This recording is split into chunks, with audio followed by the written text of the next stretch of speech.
Balochistan union of journalists کی جانب سے اسلام آباد پریس کلب میں صحافی پر تشدد کے واقعے کے خلاف کوئٹہ میں احتجاج کیا گیا۔ احتجاجی مظاہرہ صدر BUJ خلیل احمد کی صدارت میں کیا گیا، جس میں صحافیوں کی بڑی تعداد نے شرکت کی۔ اس موقع پر صحافیوں نے بینرز اور پلے کارڈز اٹھا رکھے تھے جن پر اسلام آباد پریس کلب واقعے کے خلاف نعرے درج تھے۔ مظاہرین نے اسلام آباد پولیس کے خلاف نعرے بازی کی اور اپنے خیالات کا اظہار کرتے ہوئے کہا، کل جو یہ واقعہ اسلام آباد میں پیش آیا، پولیس کی جانب سے پریس کلب پہ حملہ ہوا ہے، اس کی شدید الفاظ میں ہم لوگ مذمت کرتے ہیں، کیونکہ صحافی ہی عوام کی اور مظلوم اقوام کی آواز ہے۔ اگر اسی کو دبانے کی یہ لوگ کوشش کرتے ہیں تو عوام کس کے پاس جائے؟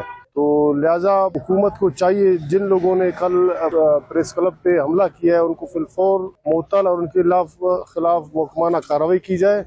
ہر طرف جو ہے شدید دباؤ کا اس میں یہ شکار ہے، اور مطلب مختلف محکموں کی جانب سے، پولیس کی جانب سے، مختلف تنظیموں کی جانب سے اس حالات میں بھی وہ اپنا جو ہے کام بخوبی سر انجام دے رہے ہیں۔ اس کے باوجود پولیس کی جانب سے اس طرح کے ہتھ کنڈے استعمال کرنا بجائے کہ ان کو تحفظ دینے کے، انہی کو ہی دبانے کی کوشش کر رہے ہیں۔ صحافی تو ہمیشہ مظلوموں کے ساتھ رہا ہے۔ اس طرح کے جتنے بھی واقعات ہیں اسلام آباد میں ہماری صحافی برادری پہ ان کی گریوانوں کو ہاتھ ڈالا گیا، ان کے کپڑے پاڑے گئے، اور وہاں پہ دعویٰ انہوں نے بول دیا اسلام آباد پریس کلب پہ، تو ہم اس کی شدید مذمت کرتے ہیں۔ اور ہماری تمام صحافی برادری سے یہی اپیل ہے کہ اس وقت ہمیں سب کو متحد ہونا چاہیے۔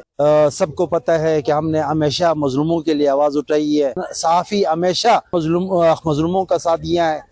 جس طرح ہمارے ساتھ جس طرح کا رویہ پولیس یا حکومت کی جانب سے ہمارے ساتھ روا رکھا جاتا ہے، تو یہ انتہائی افسوسناک ہے۔ ہم اس کی پرزور اور شدید مذمت کرتے ہیں۔ صحافیوں کا مزید کہنا تھا کہ ہم پریس کلب میں صحافیوں پر تشدد کرنے والوں کے خلاف کارروائی کا مطالبہ کرتے ہیں۔ ہم نے ہمیشہ مظلوم کی آواز حکام بالا تک پہنچائی اور ہمیشہ حق کی آواز بلند کی۔ انہوں نے مزید کہا کہ ہم کبھی حق اور سچ سے پیچھے نہیں ہٹیں گے اور مظلوم کی آواز کو بلند کرتے رہیں گے۔